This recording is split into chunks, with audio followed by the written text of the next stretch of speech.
Hello everybody, welcome to another episode of Market Talk. Today we'll be looking at the top 5 ETFs in 2022.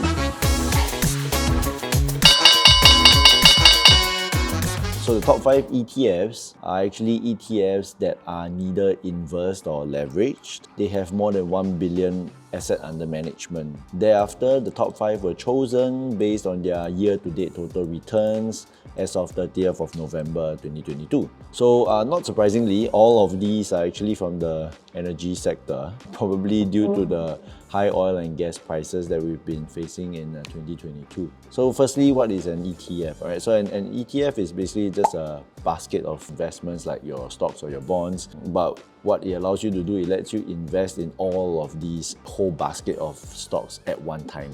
So if you are someone who does not have time to do an in-depth analysis of a company, or if you are a passive investor, then it becomes very useful to buy ETFs because of their relative cheapness as compared to buying individual stocks, and also because you have access to a very diversified product already. So let's move into the top 5 ETFs of 2022. So the very first ETF, it's iShares US Oil and Gas Exploration and Production ETF with the ticker symbol IEO. Alright, the year-to-date returns are at 69.9%. with an expense ratio of 0.39%. So what that means is that 0.39% of what you pay for would actually go to the company for the management of the ETF itself. So this ETF is actually under BlackRock Financial Management. In this ETF itself, oil, gas, exploration and production companies make up about 73% of its holdings, while refining, marketing and transportation companies of oil and gas, they receive about 20% of the portfolio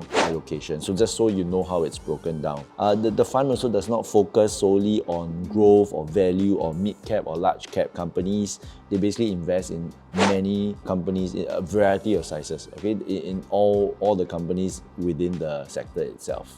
So that's the first one. Second one, we'll be looking at the Fidelity MSCI Energy Index ETF, ticker symbol FENY, right, with a year-to-date returns of 69.5% and an expense ratio of 0.08%. And it's actually under Fidelity, yeah. That's the fund manager. So this index actually represents the performance of the US energy sector, and they invest in companies both large and small market cap. However, what you want to take note is that FENY or FENY is actually heavily concentrated in a small number of positions, right? And their top 3 holdings already account for 46% of their portfolio. So the top holdings are ExxonMobil, Chevron, as well as ConocoPhillips. So 46% of the portfolio already in these 3. So one thing to take note is that if an ETF has a very high concentration in just a few companies, any big change in price of these 3 companies will affect the value of your ETF significantly. So just need to take note of that.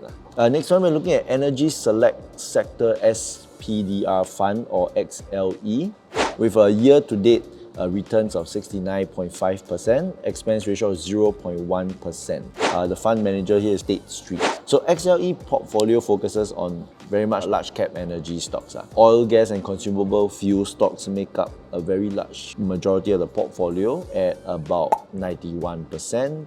And then the remaining assets are just dedicated to energy, equipment and services names. So on one hand, previously you had a fund whose portfolio was very much concentrated in a few certain companies. Now you have another fund whose portfolio is very much concentrated into just one area of the sector itself, which is oil, gas and consumable fuel stocks at nearly 91%. Likewise, XLE is also heavily concentrated with a few stocks making up a large percentage of the portfolio. Alright, so its top 2 holdings actually already account for 42% of its assets under management. And the top 2 holdings are again ExxonMobil as well as Chevron. Fourth one that we are going to be looking at today is Vanguard Energy ETF or ticker symbol VDE. Year-to-date returns 69.5% and with an expense ratio of also 0.1%. And the fund manager is Vanguard.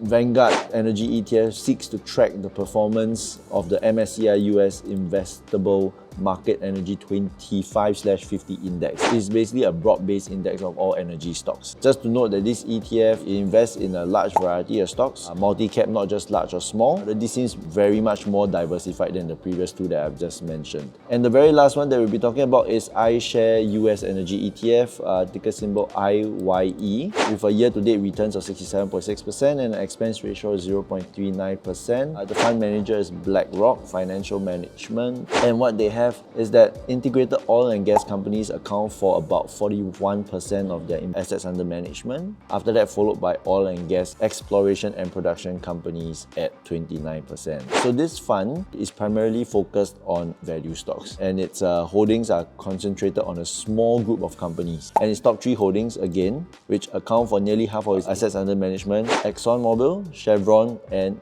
ConocoPhillips. So you should take note that if anything were to happen to these 3 companies, then it would negatively or positively affect the ETF significantly. Or if you are interested in, then you can probably look at these 3 companies by itself, and that's if you have the time. But if you do not have the time to, then by all means you can just look at the ETF instead. So yeah, so these are the top 5 ETFs in 2022 so far. But one word of caution is that all these ETFs belong to the energy sector.